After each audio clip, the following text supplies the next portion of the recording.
Hi, ప్రతి ఒక్కరికి thank you so much. నన్ను ఇంతలా ఆదరిస్తున్న మీ అందరికీ పేరు పేరున ధన్యవాదాలు. నిన్న వీడియో చేశాను, మనము 1 వీక్ తర్వాత ఏం జరిగింది, 1 వీక్ ముందు ఏం జరిగింది అనేసి అనలైసిస్ చేద్దాం అనేసి. దాని దాదాపు 12 మంది సబ్స్క్రైబర్లు వచ్చినారు. ఆ 12 మందికి నా సెట్ కోత వందనాలు. అలాగే నా రివ్యూని ఇంతలా ఆదరిస్తున్న ప్రతి ఒక్కరికి థ్యాంక్ యూ సో మచ్. వీడియోని ఫుల్ వర్క్ చూడండి, బాగా చాలా ఇంట్రెస్ట్గా ఉంటుంది. అసలు బిఫోర్ వీకెండ్ జరిగింది, నెక్స్ట్ వీకెండ్ జరుగుతుంది అనేసి మనం సండే ప్రతి సండే అనలైసిస్ చేస్తాను. అందుకోసం మన ఛానల్ వెంటనే సబ్స్క్రైబ్ చేసుకోండి. అలాగే బెల్ ఐకాన్ ఆన్ చేసి పెట్టుకోండి. జెన్యూన్ రివ్యూస్ వస్తాయి. మన ఫేస్ చూపించి మాట్లాడే వాళ్ళు సీరియల్ రివ్యూల్లో 99% తక్కువ ఉన్నారు. ఎందుకంటే వాళ్ళు రేపు ఏమైనా క్వశ్చన్ చేయాలన్నా కానీ చేయలేరు అనేసి. అందుకని ఎవరు ఫేస్ చూపించకుండా ఏదేదో చూపించుకొని వాయిస్ ఓవర్ ఇచ్చుకుంటూ ఉంటారు. కానీ మనము సింగిల్ షాట్లో ఏం జరుగుతుంది, ఎక్కడ జరిగింది అనేసి నేను చెప్తా ఉన్నాను మీకు. అంతలా జెన్యూన్ కంటెంట్ని మీరు ఎంతలా సపోర్ట్ చేస్తున్నాను పేరు పేరున థ్యాంక్ యూ సో మచ్. మనం లాస్ట్ వీక్ ఏం జరిగిందో సింపుల్గా జస్ట్ ఒక నిమిషంలో మాట్లాడుకున్నాము. లాస్ట్ వీక్ ఏం జరిగిందంటే, బిడ్డ ఎవరు అనేసి కళావతి అప్పు కనిపెట్టారు కదా. దీనికి ఒక లింక్ ఉంటుంది. మళ్ళీ బిడ్డకి ఎవరు హెల్ప్ చేస్తారు అనేసి ఒకటి అన్నారు కదా. అప్పుడు రాజాల బాబాయ్ని చూపించారు, దాని లక్ష్మి గారిని చూపించారు. ఈ రెండు చూపించారు కదా మన కావ్య దేవుడిని అడిగేటప్పుడు. అది ఆ 2 లింకులు పట్టుకున్నాము. మళ్ళీ నెక్స్ట్ అది అయిపోయిన తర్వాత బిడ్డ ఎవరు ఇచ్చారు, మాయ ఇచ్చింది. మాయ ఇచ్చిన తర్వాత మాయ ఎక్కడి నుంచి వచ్చింది, ఎవరో మైసూర్ నుంచి వచ్చింది అనేసి సీసీటీవీలో చూస్తారు కదా. సీసీటీవీ డిలీట్ ఎందుకు చేశారు, ఆ మాయ ఎవరు ఎక్కడ అనేసి తెలుసుకోవాలనుకుంటే మనం మైసూర్కి వెళ్ళాల్సి వస్తుంది. మైసూర్కి వెళ్ళినారంటే అప్పుడు దాని గురించి ఎక్కడ ఏమనేసి తెలుస్తుంది. అప్పుడు తెలిసినప్పుడు తెలిసేదానికి ఇప్పుడు ఈ వీక్ పునాది అయింది. నిన్న ఎపిసోడ్ ఇంట్లోంచి ఎవరు బయట వెళ్ళట్లేదు, అది ఆల్రెడీ కన్ఫర్మ్ అయిపోయింది కదా. ఇంట్లోంచి ఎవరు బయట వెళ్ళట్లేదు, ఎందుకు వెళ్ళట్లేదు ఏమనేసి ఆల్రెడీ మీకు కన్ఫర్మ్ అయిపోయింది. నిన్న అంత యుద్ధం చెప్పింది కదా మన కావ్య. ఫస్ట్ దాదాపు సంవత్సరం అయిందంట ఇంటికి వచ్చి. ఆ సంవత్సరంలో ఇన్ని రోజులు మాట్లాడకుండా ఇప్పుడు ఎందుకు మాట్లాడింది, అసలు అపర్ణ గారు వెళ్ళిపోతే ఆ ఇంట్లో ఎలాంటి పరిస్థితులు ఉంటాయనేసి నిన్న ఒక ఎపిసోడ్ చూస్తేనే మనకు అర్థమవుతుంది. నిన్న ఈ రివ్యూని కూడా చేశాను కదా. అసలు రాజు ఇంట్లో నుంచి బయట వెళ్ళిపోయినా కానీ ఆఫీసు అన్నీ చేసేస్తారు. రాహుల్ వాళ్ళ అమ్మ చేసేస్తారు, ఆఫీస్ని గబ్బు చేసేస్తారు, ఇల్లుని గబ్బు చేసేస్తారు.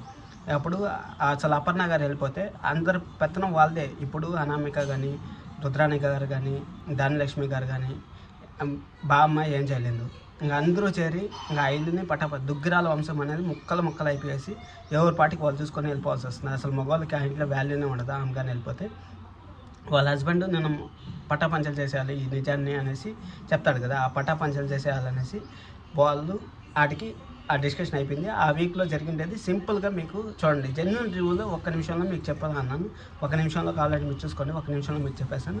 నెక్స్ట్ ఏం జరుగుతుంది, నెక్స్ట్ ఈ నిన్న సీరియల్కి ఏం పునాది పడింది అనేసి ఇప్పుడు మనం మాట్లాడుకుందాం. సరే అనేసి నెక్స్ట్ ఏం జరుగుతుంది అనేసి 30 మినిట్స్ ప్రోమో చూపించారు కదా. 30 మినిట్స్లో ఎంతంత హింట్ ఇచ్చారు ఈ వీక్లో జరుగుతుంది అనేసి ఇప్పుడు నేను మీకు చెప్తాను. అది 30 మినిట్స్లో ఏం జరిగింది, వాళ్ళ మామయ్యకి తెలిసింది, కావ్యకి ఆ విషయం తెలుసు, ఎవరు బిడ్డ ఏమనేసి వాళ్ళ మామయ్యకి తెలిసింది. మన రాజుకి ఏం చెప్తుంది, రాజు వచ్చి నేను సప్త సముద్రాలు దాటి నేను కనుక్కుంటాను అనేసి మన రాజుకి చెప్తుంది.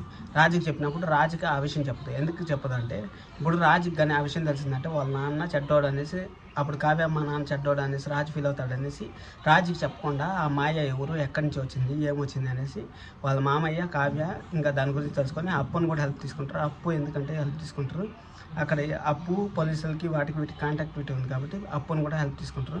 అప్పుని హెల్ప్ తీసుకుని అప్పుడప్పుడు కళ్యాణ్ హెల్ప్ కూడా తీసుకుంటూ ఉంటారు. అవి తీసుకొని వీళ్ళు మైసూర్కి వెళ్తారు. మైసూర్కి వెళ్ళి ఆ మాయ ఎక్కడుంది, ఎక్కడి నుంచి వచ్చింది, ఇప్పుడు ఎక్కడుంది మాయ, ఆ మాయని ఎవరిని అరేంజ్ చేశారా, అసలు ఎప్పుడో జరిగింది అది, ఇప్పుడు బిడ్డనెందుకు తెచ్చాల్సిన అవసరం ఉంది, అసలు ఆ బిడ్డ కూడా ఇన్ని రోజుల తర్వాత తెచ్చే ప్రెగ్నెంట్గా ఉండే అప్పుడు చెప్పలేదు, ఎప్పుడు చెప్పలేదు అనేసి ఆ బిడ్డను కూడా నాటకం ఆడి దుగ్గిరాల వంశంని నాశనం చేయాలి, వీళ్ళంతా విడగొట్టేస్తే మనకు ఆ ఇంట్లోంచి ఏదో ఉపయోగపడుతుంది అనేసి వీళ్ళు ప్లాన్ చేస్తా ఉంటారు అనేసి అనుకుంటా ఉంటాను. నేను నా తరఫు నుంచి జస్ట్ నా సజెషన్ మాత్రమే మీకు ఎక్స్ప్లెయిన్ చేస్తాను.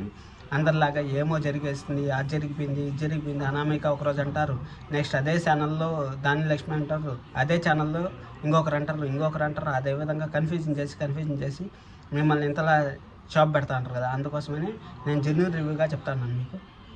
సరే, అది అయిపోయిన తర్వాత నెక్స్ట్ ఏం జరిగిందంటే, మనకి ఇంకా వాళ్ళ తీసుకుంటారు కదా ఈ వీక్ అంతా. నెక్స్ట్ అదే జరుగుతుంది. ఇంట్లోంచి అయితే ఎవరు బయట పోవట్లేదు, ఇది మాత్రం 100% క్లారిటీ ఇస్తాను నేను. ఇంట్లోంచి ఎవరు బయట పోకుండా రాజు ఇంట్లోనే ఉంటాడు. ఆ బాబుని తీసుకుంటా ఉంటే మన కావ్య వాళ్ళ మామయ్య ఇద్దరు పోయేసి అక్కడ పోయేసి చెక్ చేస్తూ ఉంటారు ఎక్కడ జరిగింది, ఎవరు మాయ ఏమనేసి. వాళ్ళ మామయ్యకి ఒక్కడికే తెలుసు కాబట్టి ఆ మామయ్య దగ్గర నుంచి పోయేసి వాళ్ళిద్దరు పోయి ఏం కనుక్కొని డీటెయిల్స్ ఇంత కనుక్కొని కావ్య అప్పు ఆ నిజాన్ని బయట పెట్టించి ఆ ఇంట్లో ఎవరైతే తప్పు చేశారో వాళ్ళని మెడబెట్టుకొని బయటికి గంటేయాలనేసి కావ్య ఖచ్చితంగా ప్లాన్ చేస్తూ ఉంటుంది. ఇదే దాదాపు ఇంకొక 15 రోజులు 20 రోజులు ఎపిసోడ్ జరుగుతూ ఉంటుంది. ఇంకా వేరే ఏం ఆలోచించద్దండి, ఈ బాబూరు అనేది జరుగుతూ ఉంటుంది. మళ్ళీ వీళ్ళు రాహుల్ వీళ్ళ అమ్మ డబ్బులు కొట్టేశారు కదా, స్వప్న డబ్బు కొట్టేసింది కదా, డబ్బు కొట్టేసినప్పుడు వాళ్ళ పార్టు జస్ట్ 2 నిమిషాలు 3 నిమిషాలు ఒక్కొక్క రోజులో ఖచ్చితంగా చూపిస్తూ ఉంటారు. వాళ్ళు ఏదో ఒకటి చూపిస్తూ ఉంటారు. ఆ డబ్బులు కొట్టేయాలనేసి లాస్ట్ వీక్లో కూడా ట్రై చేసినారు. లాస్ట్ వీక్లో మన స్వప్న ఉతికారేసింది వాళ్ళని. అవంతా చూపిస్తూ ఉంటారు. అవంతా జరుగుతూ అంటే 2 నిమిషాలు అవి జరుగుతూ అంటే సీరియల్లో ఒక 5 నిమిషాలు జరుగుతూ అంటే ఆ బాబు గురించి ఇంట్లో డిస్కషన్ ఒక 5 నిమిషాలు జరుగుతూ అంటే అత్త కోడల మధ్య ఆ పార్టీ హాల్ లాగా ఉంది కదా, ఒక అసెంబ్లీ సెగ్మెంట్ లాగా ఒక హాల్ ఉంది కదా, పెద్ద హాల్. ఆ హాల్లో ఒక్కొక్కరు ఒక్కొక్క ప్లేస్ ఫిక్స్ చేశారు కదా, ఒకరు ఇటు కూర్చోవాలి, వీళ్ళు కూర్చోవాలని ఫిక్స్ చేశారు కదా. ఆ ఫిక్స్ చేసిన వాళ్ళంతా అక్కడ రోజు డిస్కషన్ జరుగుతూనే ఉంటుంది. మన కావ్య పోయింది, ఏం చేస్తుంది, ఎక్కడ చేస్తుంది, ఆ అమ్మాయి ఎవరో కనుక్కుంటుందా అనేసి. ఆ అమ్మాయి ఎవరో కనుక్కోకూడదు అనేసి వీళ్ళు ఇక్కడ ఎవరైతే మిస్టేక్ చేస్తూ ఉంటారో వాళ్ళు కూడా తెలిసే అవకాశం ఉంటుంది. ఆ తెలిసే అవకాశంలో ఇక్కడ నుంచి ఎవరు వస్తూ ఉంటారు, ఎక్కడి నుంచి వస్తూ ఉంటారు అనేసి హింట్లు బయట పోవడం అవంతా జరుగుతూ ఉంటాయి. కావాలంటే చూసుకోండి మన ఛానల్ని. అవన్నీ మీరు చూసుకున్న తర్వాత కావాలన్నా సబ్స్క్రైబ్ చేసుకోండి. వీడియోని లాస్ట్ వరకు చూస్తున్నారంటే మీకు నచ్చిందని అనుకుంటా ఉన్నాను. ఇలాంటి జెన్యూన్ కంటెంట్ కావాలనుకుంటే మన ఛానల్ వెంటనే సబ్స్క్రైబ్ చేసుకొని లైక్ చేసి బెల్ ఐకాన్ ఆన్ చేసి పెట్టుకోండి. మీ ఫ్రెండ్స్ అండ్ ఫ్యామిలీ మెంబర్కి ఈ వీడియోని షేర్ చేసి సీరియల్ ఏం జరుగుతుందో టెన్షన్ లేకుండా స్వీట్ అండ్ షార్ట్గా నేను ఎక్స్ప్లెయిన్ చేసినందుకు థ్యాంక్ యూ సో మచ్. నన్ను ఇంతలా ఆదరిస్తున్న మీ అందరికీ పేరు పేరున ధన్యవాదాలు. This is Kiran signing off. Thank you so much.